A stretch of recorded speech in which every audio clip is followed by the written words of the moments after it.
Welcome to the Mediacasters with your business besties, Karina Belizzi and Julie Loken.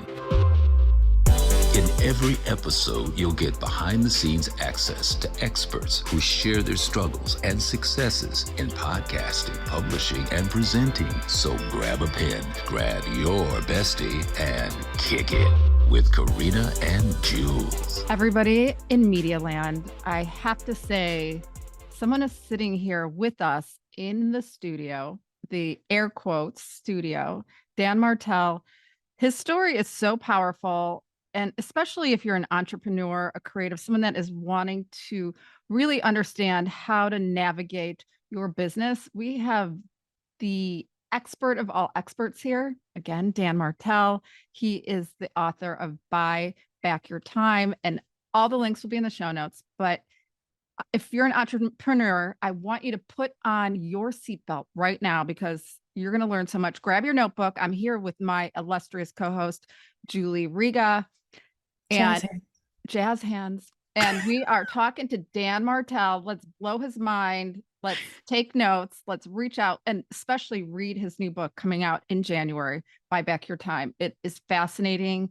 I am privy to an advanced copy. So guys, here we go. Welcome, Dan Martell.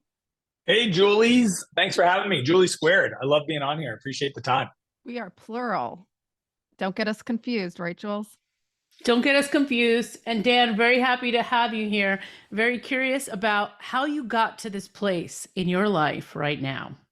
It's a great question. And what is that place? Where are you right now? Yeah, so physically, I'm in Ottawa, Canada. I just got off stage speaking at an event. And but what my life looks like today is I'm the CEO of two 8-figure companies. One is SaaS Academy, which is the #1 coaching company in the world for software as a service. That's what SaaS stands for. And then the other one is High Speed Ventures, which is my family office where I invest and buy companies. I've done 50 investments over the years, 4 unicorn billion-dollar companies, Udemy, Intercom, Hootsuite, Get Around, ton of cool Love founders. all those. Wow. Love all those. Yeah. Wow. So early, I'm always first money in. I actually just got off a call with another investment I'm making. I'm really excited about. And so I pretty much like have feet in both of those, but I'm also like somebody that is incredibly active. I've done 3 Ironmans this summer, 2 halves, 1 full. I just got back from 3 weeks traveling Europe with my family, my 2 boys, Max and Noah. They're 11 months apart, my wife, Renee. And, you know, I guess a lot of people turn to me because I'm somebody that gets a lot of stuff done, GSD style. And I think the reason why is because, you know, I start off the book with this story of just my upbringing where I grew up in just a really challenging environment, you know, and regardless if people can resonate with the specific stories or, you know, I just feel like everybody's gone through things. I was no different. Mine ended up, you know, at 17 years old, high and drunk in a stolen vehicle in a high-speed chase, so a little different than most. But yeah, I told myself before I stole the car, I had a handgun in a backpack. And I said, if the cops stop me, I'm just going to point the gun and let them take my life. And luckily, when I ended up crashing the car on the side of a house, I went for the gun and it got stuck. And I woke up sober the next day in a jail cell, really not knowing what my life was going to look like. And after doing 6 months in prison, an adult prison, even though I was 17, due to the severity of my crimes, I got released to a rehab center where I did 11 months of therapy. In this crazy cool place called Portage. And throughout that period, I kind of rebuilt a relationship with my parents and discovered what made me tick and my emotions and my personal worth and my self-esteem. I mean, I was broken. I was diagnosed with ADHD when I was 11. I was in foster care system my whole life. And at the end of doing the work, in rehab, I was helping Rick, the maintenance guy, clean out one of the cabins that were on site. It was an old church camp. And in one of the rooms was this old 486 computer and a yellow book on Java programming. And for whatever reason, something spoke to me about this book. I opened it up and it read like English. You know, it wasn't like computer zeros and ones. And I got this is 1997. So I got the computer to say hello world, which I thought I was the Doogie Howser. So you guys would know that reference. I thought it was the Doogie Howser. Yes, we do. Yes, we do. Yeah, We're these of a young certain guys age. today, when I tell that joke on stage, they're like, who's that? Who's Doogie? You immediately could But tell we're 40 plus, couldn't you? yeah, usually the 30 plus is kind of maybe sort of not really, but yeah, it was just crazy because it became my new addiction. Like literally writing code filled the gap in my life that used to be filled with bad habits and bad friends and negative beliefs and all these things. And entrepreneurship became literally the ultimate personal development program for me. So Wow. since then, I've just been on this journey of personal development and service. I really believe that every person's mission in life is to heal their trauma and help other people get through it. And like I went through such a journey from 17 to, I'm 42 now, and I still do the work. I get up every day and do the work. And and I decided a long time ago I wanted to be the person in my family to break that lineage. My mom was adopted. Two parents were alcoholics. My dad parents were alcoholics. They probably suffered abuse to some degree. And I just said, not for me. And turns out that if you do that, plus focus on building business, and you're willing to do the work. I mean, I've built 5 companies, exited 3, 2 were venture backed out of San Francisco, Silicon Valley. I became incredibly wealthy when I was 28 and I sold my first company. And I've just kept building that empire. And that's what my life looks like today. That's amazing. What is wealth? Yeah. I mean, you said you became incredibly wealthy at 28.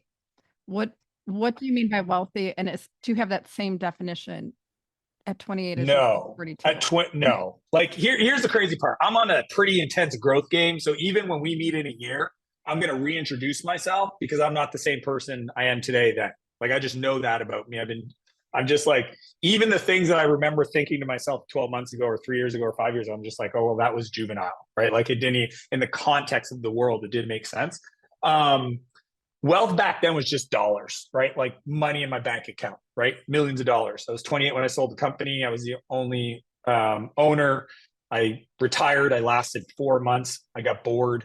All my friends were still in university. And then I decided to just pack up everything, move to San Francisco. Didn't know a soul. Wanted to see if any of my crazy ideas would work in like the land of the technology gods.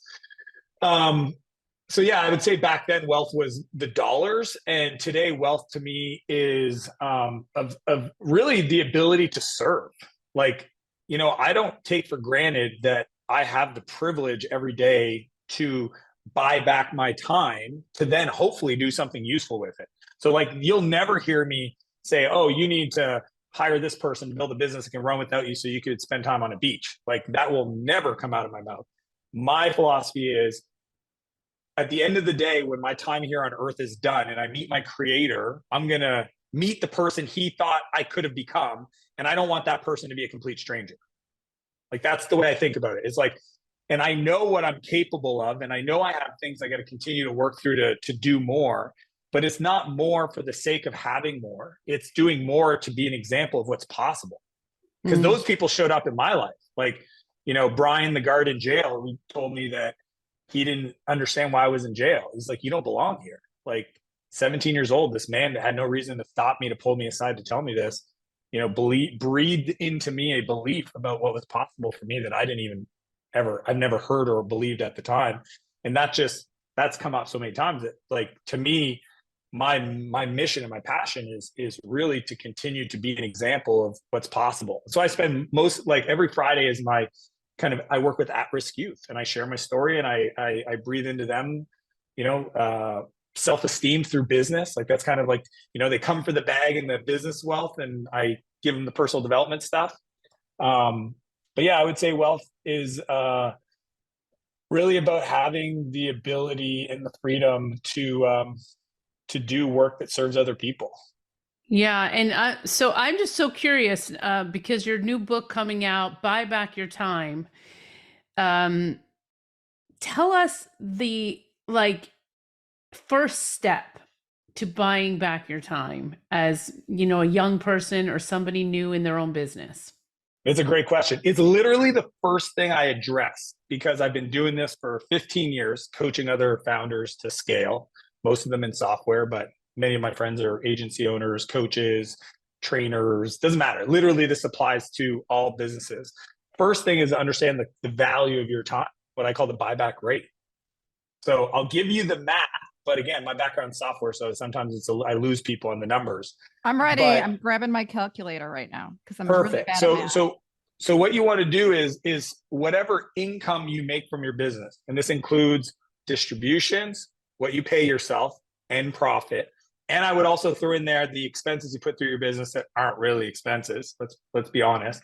And that's the income side of like what the business you've created produces for you in your life. And then you divide that number, let's call it $100,000, by 2,000. Why? Because that's how many hours there are in a year that most people work. And then because I want people to get at least a 4 times ROI on their investment of buying back their time, I then divide that number by 4. So at 100,000, 2,000 is $50.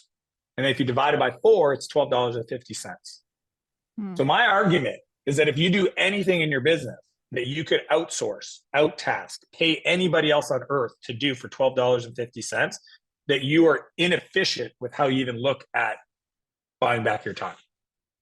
And because we live in a world where you can hire somebody full-time at $3 an hour in the Philippines, right? Because that's the beauty of the internet and day partying countries and different GDPs and all that stuff. There's very little in the operational administrative side of things that people should be doing in their business. Now, there's a psychology aspect and a mindset people need to overcome around like, nobody can do this better than me. There's how do you create a system somebody else can follow to get the same results you get? How do you hire and find these people and train them? We can talk about that because that's definitely the back part of the book. But the first part is just understanding that $1 million companies were not built off of $10 tasks. It's impossible. Wait, There's say that not again. enough hours. I love that. $1 million companies were never built off $10 tasks. So my dad used to say, like, I like mowing my own lawn. I said, well, why don't you mow the neighbor's lawn? And he's like, well, I don't like doing it that much. And I go, then you don't really like doing it.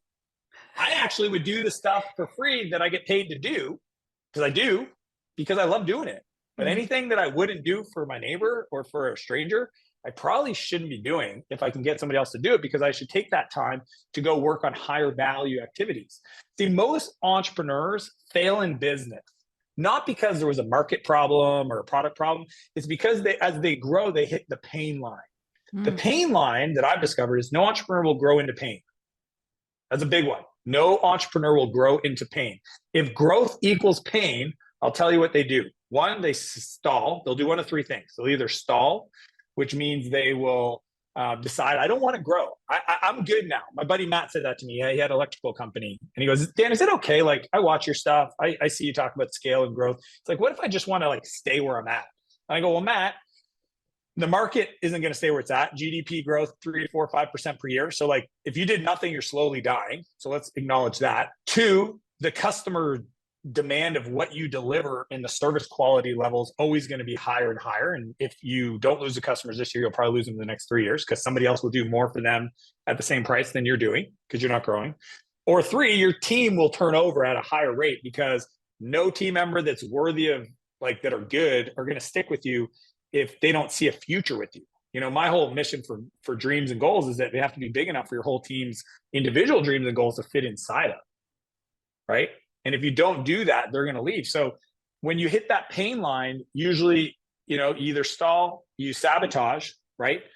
Sabotage is a funny one because it's a sneaky deaky psychological thing people do to themselves. Sabotage means I have an opportunity to 10x my business by replying to an email, but I'm going to drag my feet replying to that email until the opportunity's gone. And then I'm going to blame the opportunity for not happening, not the fact that I dragged my feet. You're Does this sound speaking familiar? yeah. And Julie's laughing. Julie Riga's laughing. Tell Dan, because you knew my light bulb went off.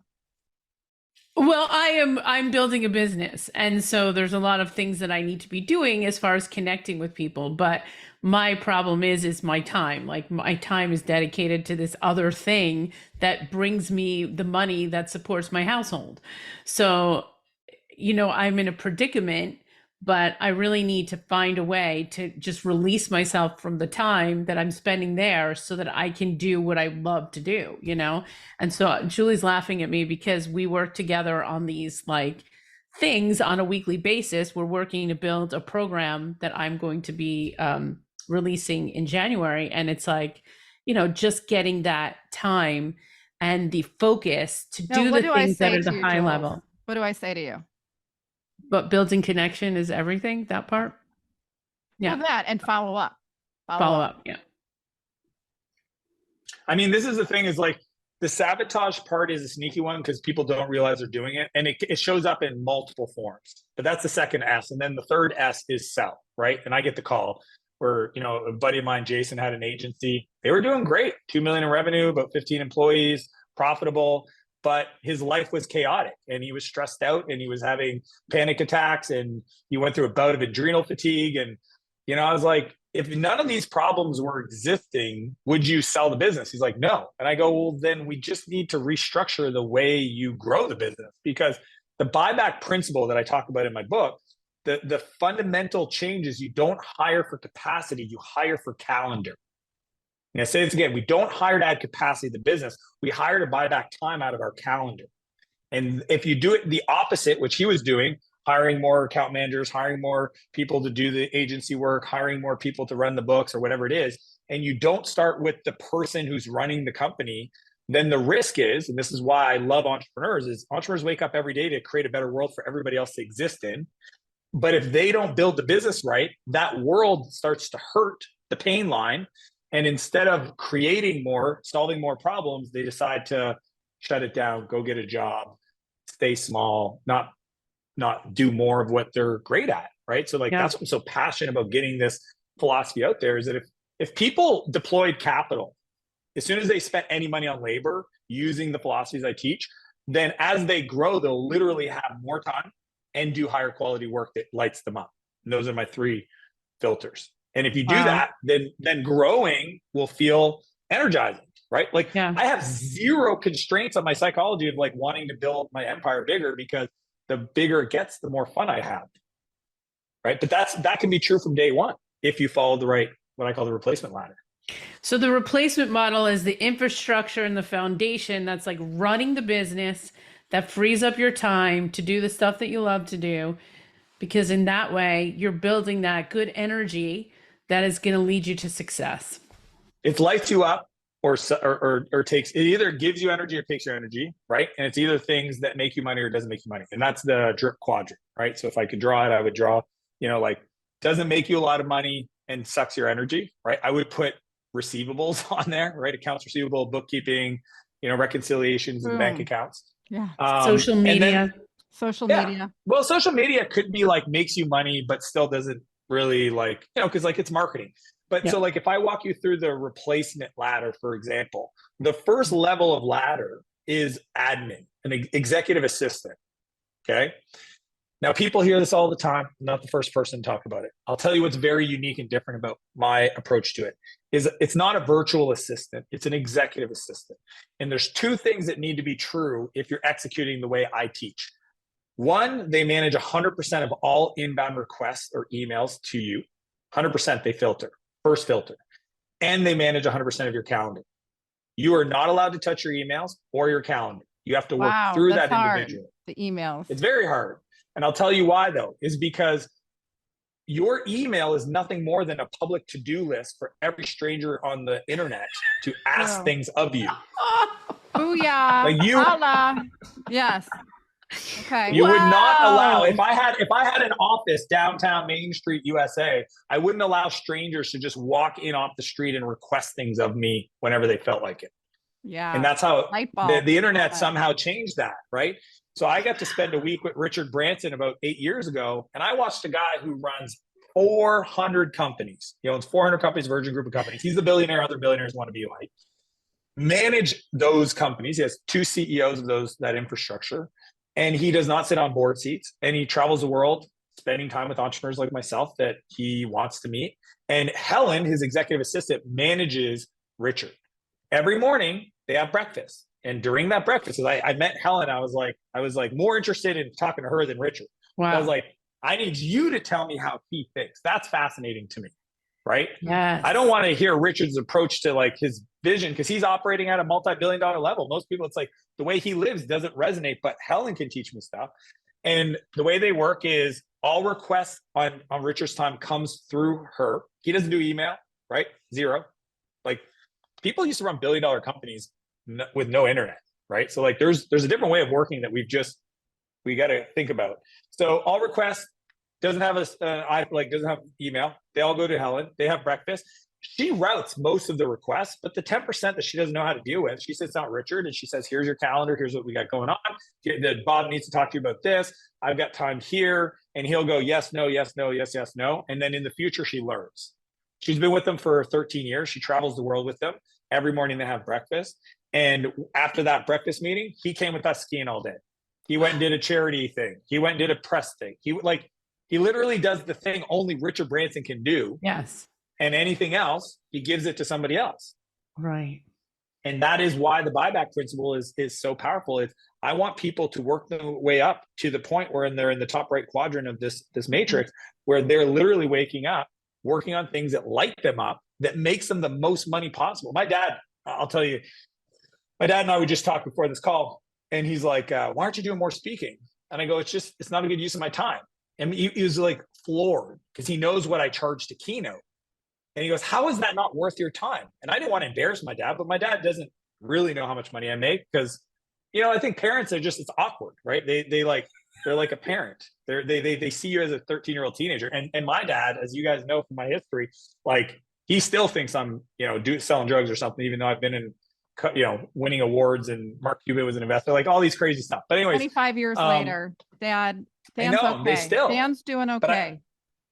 I might be okay. But he, he was like, I don't get it. I go, I love you, Dad. There's a book coming out on this topic I wrote. You can read it and it'll probably explain it better. But it's just when I look at like where I can invest my time. If I go speak at an event, it's a day of travel. It's keynoting for 30 minutes, a day travel back. It's 3 days. Okay. I know what my hour's worth using the buyback rate. I just taught all of you. It's way more than a 50K keynote. I'm just not at that level anymore. I was maybe 10 years ago, but now I'm always trying to trade up. And that's the whole point. Now I'll do things that light me up that make me a lot of money, but I'm just fortunate where I have 1,000 coaching clients in my programs. And that is actually more fun for me than go speak to 2,000 strangers at an event where I don't even get to connect with them. So it's like, wow. I'd rather go or work with my teams. Oh my gosh. I'm rethinking everything right now, Julie, aren't you? I am too. Yeah. Well, I mean, I just said this because I do facilitation and speaking, and my rate is not 50,000 a speech by far, but it's much that more. Thing. But the thing is that it is 30 days. Like you have to travel, you have to, do the event, you have to come home, and that's a lot of money. And so you really have to think about it. Is that a good use of your time? And I get that. But I love all of these things that you're saying. So it sounds like the first thing is to get rid of those administrative tasks and hire somebody to help you. Inboxing calendars, level 1. It's always hire somebody. Who is your Helen? Anne. You guys probably interacted with her. Anne, yeah. We all need a Helen. I don't do emails. Like I literally don't do emails. So when I emailed you, was it Anne who, I think you wrote me back, or was it Anne pretending to be you? She should put Anne at the bottom, but it would have been from my email because that's another secret. Yeah. Maybe because I requested it. I don't know. No, Anne will usually say, hey, it's Anne. I got this before Dan, and I thought you'd appreciate a response quicker. But yeah, I don't do email. Like they talk about inbox zero. I talk about zero inbox. Yeah, I hate email. Julie gets mad at me because I don't respond to things. Well, you need to hire a Helen. I was walking over to the venue this morning. Yeah, I was walking over to the venue this morning and I called her up. We have a meeting we run every day. It's very similar. It's just, and we walk through the day and what's coming up and and then I hang up and I'm good to go. And she has a team and that's where like level 1, everybody should do that. If I had to start from zero today, if I lost it all, I go live on my brother's couch and I would hire an executive assistant. Day 1. Why? Because I know my value. And in a day, if I'm doing anything that isn't talking to the market, selling to the market, delivering to the market, anything other than those 3 things, then it's not a good use of my time. So I would even hire somebody even had no cash in the bank account. I would convince them, like, please give me 4 weeks. I will go make us money, but you need to take care of all this stuff because I know that any time not doing that isn't the best use of my time.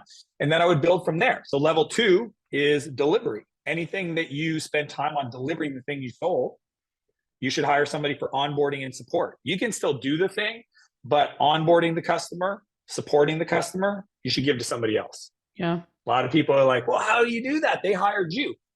I have people that pay me to coach that I don't talk to, I don't talk to them about anything that doesn't look like coaching. Right. You just show up for your coaching. I don't even do engagement. sales calls anymore. That's level 4, right? But literally it's delivery is level 2.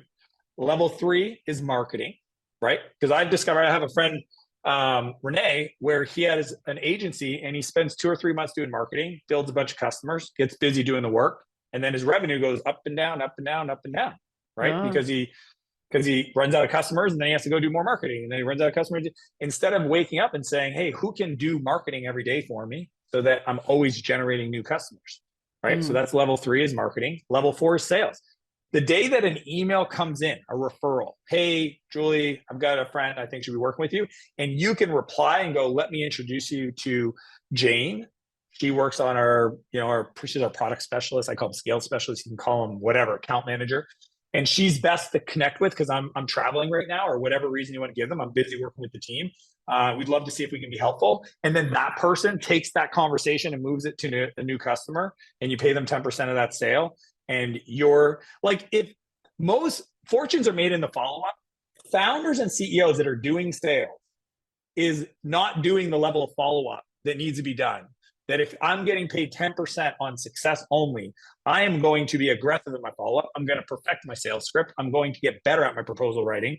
Whereas CEOs, they shouldn't be doing that. No. So just hiring that person, getting, let's say, 3 months worth of revenue increase because they're doing follow-up, they're increasing the conversions, they're pulling deals forward, right? I'm not putting off 10 days because I'm busy. I'm in Europe for 3 weeks, so let me talk to you when I'm back. No. Hey, let's talk tomorrow, right? And having somebody do that. So that's sales, it's level 4.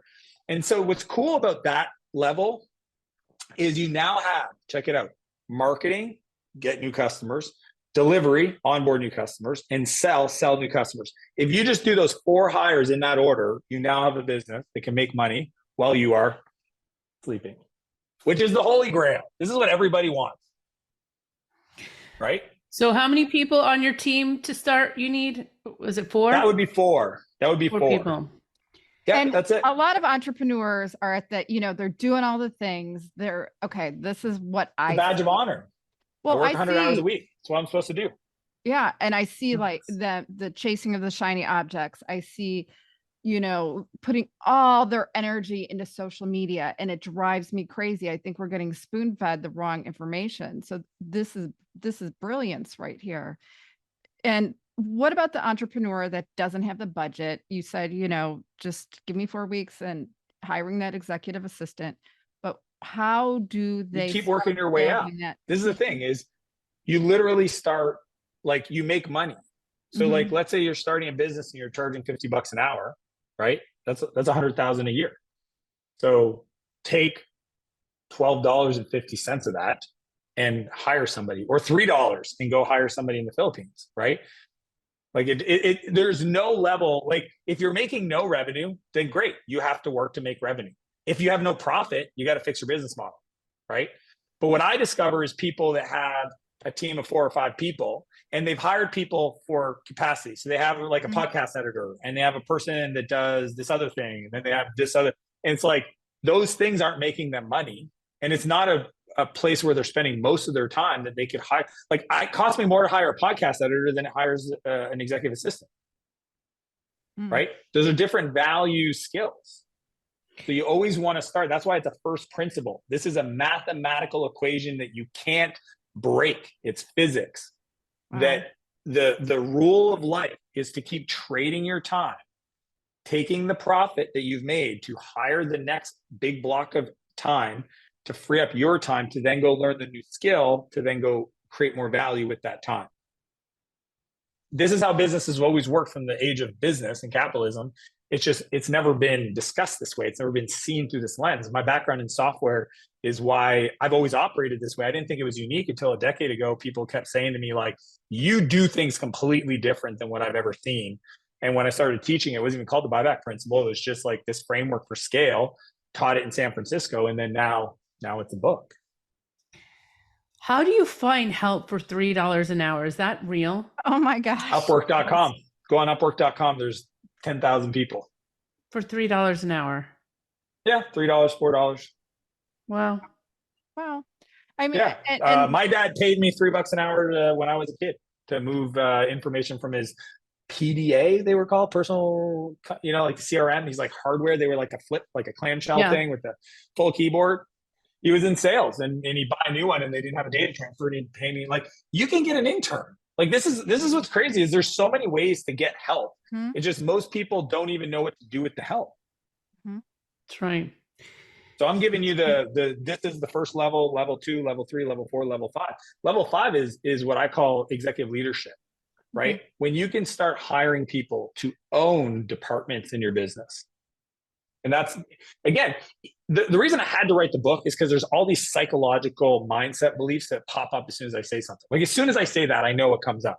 It's like, well, where do you find these people? And I can't afford to pay those people. And like, how would I train them? And how do I know if they're doing a good job? And I've tried this in the past and it didn't work. And so I have to like systematically overcome these mindset beliefs. And that's what I do in the book, because I don't have enough time, but it's just, like things like, if you don't have an assistant, you are one. wow. Ain't that the truth? It's true. Yeah. It's true. Yeah. If you're still booking your own travel and doing research, and I mean, the amount of time, that's why, like, I work with founders that are in the 8-figure plus level. Like, I just got off stage and literally I got swarmed afterwards. And these people are at 13 million, 15 million. They're like, I still do all this stuff. And I'm like, great. That's your bottleneck. That'll literally be your ceiling for output until you decide, I need to learn how to build this. They got lucky that they were willing to overwork, right? 7 days a week, 100 hours a week, 16 hours a day. They were able to do that to overcome the lack of their ability to get leverage, but they'll all admit that their life is one day away from deciding, I don't want to do this anymore. Wow. Right, because they're burnt out. They're so burnt out. I see it. They're not healthy. They're not taking care of their body. They ain't doing anything that looks like an Iron Man. They ain't traveling at all. They ain't recharging, right? And like, And they're probably it's like divorced 5 times over. So who's really winning? And look, I had to go through all of this. When I was 28, I came home and my fiance at the time dropped the ring on the counter and said, I'm not doing this anymore. Wow. 8 weeks before the wedding. Wow. Good thing though. I was really good Renee. at time management. Oh yeah, Renee's she's the best of the best.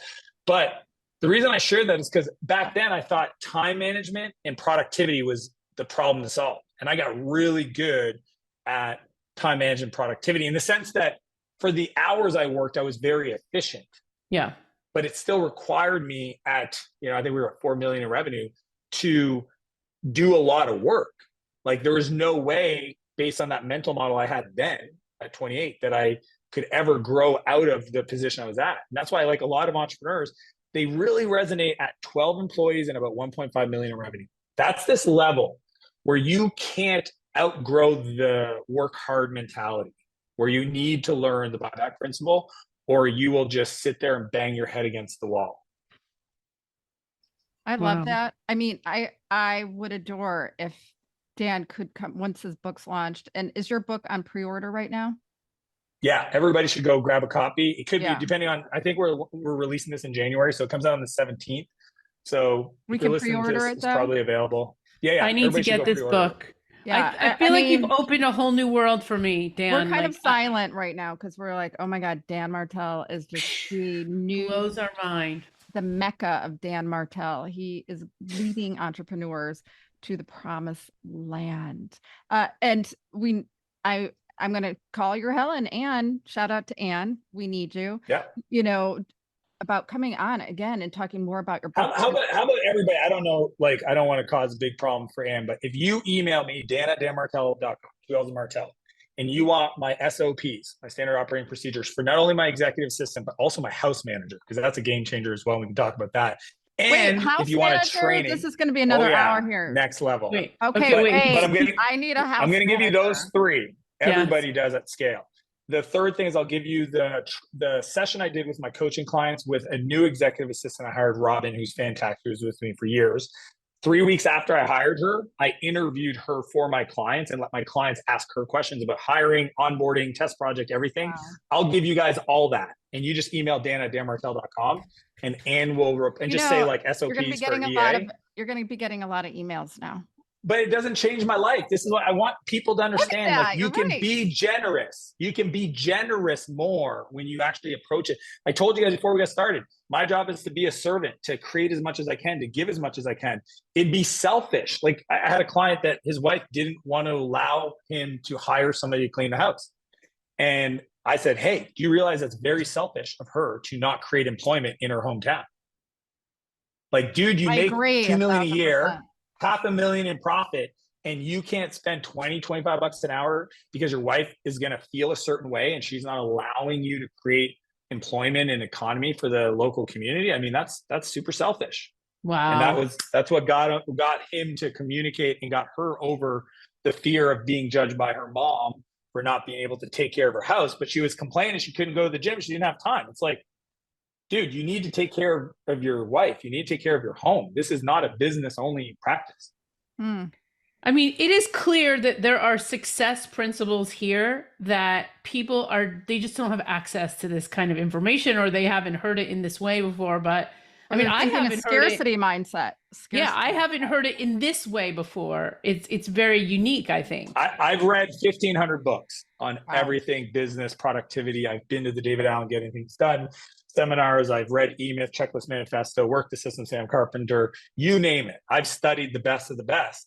And the fundamental missing component was, how do I deploy $1 of labor in my business in the most efficient manner possible? Yeah. What is the strategy? What is the sequence? How do I measure it? And that's why I just started teaching it, because everybody else told you what to do, but systems and process and all that stuff, but they were missing that part. And then the book is really that plus some really cool leadership things, because a lot of times people, they're not able to lead other individuals, and that's the problem. So they might be able to hire, they may be able to pay for it, but then the way they lead is the reason why the people don't stay. And if you don't have continuity, then you don't have a competitive advantage. So my rule is people staying with me for years, right? Like it's funny, I was in San Diego for our event, and we always fly different team members in that are like Vive, who's in the RevOps team. He's like an engineer software. He's not on the coaching team. So like we flew him to the event. And I love this guy so much. We went for a workout, a run around the city. I told him, I said, I want to work with you for the rest of my life. And he smiled. He goes, I would like that too. And I go, great. If you ever feel that that's not what you want to do, please let me know. Like, call me. He has my cell number. Because like, to me, that is competitive. Like, if you have a team that you can learn how to lead in a way where they are with you for a decade or 2 decades, and you don't have turnover, and you take all that institutional knowledge and know-how and just keep rolling it forward, because you are a better leader. That's why in the book, I had to have a whole chapter dedicated to leadership with fundamental change. You guys want one strategy that I think would serve everybody? Yeah. Okay. It's called the 1-3-1 rule. So one of the fundamental things I teach all my leaders is the 1-3-1 rule, which means that when somebody comes to you with a problem, ask them to identify the one specific challenge they're talking about, offer 3 recommendations of things they've researched to solve the problem, and the one specific one they want to recommend they move forward with. Okay. The reason why Steve Jobs said it's easy to hire somebody and tell them what to do. It's hard to hire people and have them tell you what to do. So from day one, when anybody comes to me with a problem, I ask them, at first I go, what's the specific challenge you want to discuss? They tell me. Sometimes I got to help them because they don't know. And then I go, what are the 3 options to solve that problem? They go, I don't know. And I said, well, do you need time to research it? They go, yeah. I said, great. When do you want to circle back? I don't know. Tomorrow afternoon. Perfect. Okay. And I do this all the time. Well, you guys can already figure. And then what's the one thing you recommend? 90% of the time, I'm like, yeah, that's the one. Do it. So when people build the plan, they don't fight the plan. Right? So they build the plan because they're the one that researched it and they recommend it. And when you do the 1-3-1 rule, you're developing people that see problems and solve them, because they're going through the same mental strategy that you would go through as the owner. You literally do this. You just don't know you do this. You see a problem, you go talk to this person, research this, look at this, go, I could do this. This is the one I'm going to do. And then you go do it. And the reason why is because like we're doing other people's jobs. I had an HR person, a head of people, this guy, Adam, that worked for me. And he came to me, he's like, I don't know how we're going to hire 12 people in the next quarter. And I go, cool. He's like, well, why are you okay with that? I said, I don't know. It's not my problem. You're the head of people. This is your job. You're going to solve this. And he's like, well, I don't know how. And I go, but you're going to figure it out. He goes, well, I've never done it before. I go, dude, if I hired you to tell you what to do, then why did I hire you? Like, I'm not doing your job. Right. I said, I'm here to love you and support you and appreciate you, but you go out and find 3 options and then come back and tell me which one you recommend. He literally never came back. He got it. He got the thing done. And guess what? The more you do that with people, you build an organization of folks that identify problems and solve the problems. I get that from my buddy Brad. It's one of the most powerful. It's really good. Mm-hmm. Yeah, 131. It's good. I've done that before, and I worked with this young person who started with me as an intern, and she's asking me these questions, and I'm like, you know what? Google has all the answers, so why don't you go find the answer and come back to me? And this is how she's become a director at 29 years old, because you're helping them develop the skills that they need to be successful, and that's the power of a coach. So I love that. And end of micromanaging, and it's letting go of control as well. That's a resonating message I hear. Let go of control and it will happen. 80% done by somebody else is 100% effing awesome. That's it. 100%. No, 100% freaking awesome. But 80% done by somebody else. They'll never do it like you, and you should never expect it. My daughter said to me once, she's like, Mom, why are you watching me fail? I'm like, I'm not watching you fail. I'm helping you learn. Like, that was like the whole thing. It's like, failure is a lesson. Yeah. Right? And Dan wouldn't be here if he wasn't incarcerated for 6 months and made those, you probably would just be on the same trajectory. So 0 regret. Like, my dad's like, isn't it crazy? Don't you wish you didn't? And I'm like, not at all. Like, the pain was required for me to go on a pursuit of discovering what my purpose and passion is. Like, that had to happen. Ooh, boom. Yeah. We love this. We love this, Dan. We're going to need you back. I'm going to reach out to Anne, but you just email me at Dan@Dan_Martell. That way I keep it all centralized. Okay. But yeah, I would love to support your because there's listeners. A fortune in the follow-up, so that's where you gain your fortune. But we are so appreciative you are here on the Media Casters. I have never taken so many notes in any interview as I have today. Like, I'm like writing notes. I'm like, dang, this is good. So Dan, tell us about your coaching. Like, how does that work? So I only coach today's software entrepreneurs. I'm actually going to be launching a business growth program behind the book, because I've literally been, coaching for the last 5 years, the best of the best in the software world, ClickFunnels founders and Carrot.com, and, Cody and Devin that you guys know that introduced us. Cody Harvey, another shout out to Cody Harvey and just Devin amazing Johnson. Entrepreneurs. Yeah, it's just I'm helping rich people get richer because they're in software. So I really want to build a community of a coaching program that really unpacks the book and the mindsets. So that'll be coming in kind of hopefully Q1. But yeah, honestly, I have my YouTube channel. It's got 500 videos. I teach everything I learn. It's a philosophy of mine. I give on Instagram stories every day, motivation, LinkedIn, same thing. So I produce a ton of content on social, but my coaching until probably in the next few months has been reserved for only software entrepreneurs, like product and market and revenue. But I'm going to open that up for business owners because I just feel called to serve a bigger audience. That's amazing. Wow. There's something Super about awesome. the energy. There's something so super about the energy of Dan Martell being in his space. You feel that energy and change is right around the corner. I love just having this conversation with Julie Riga and Dan Martell. Check him out on the show notes. Check all about what he's doing, where his trajectory is going, and how Dan Martell can change your life. I'm just going to put it out there. So thank you, Dan, for being here. We appreciate you. Grateful.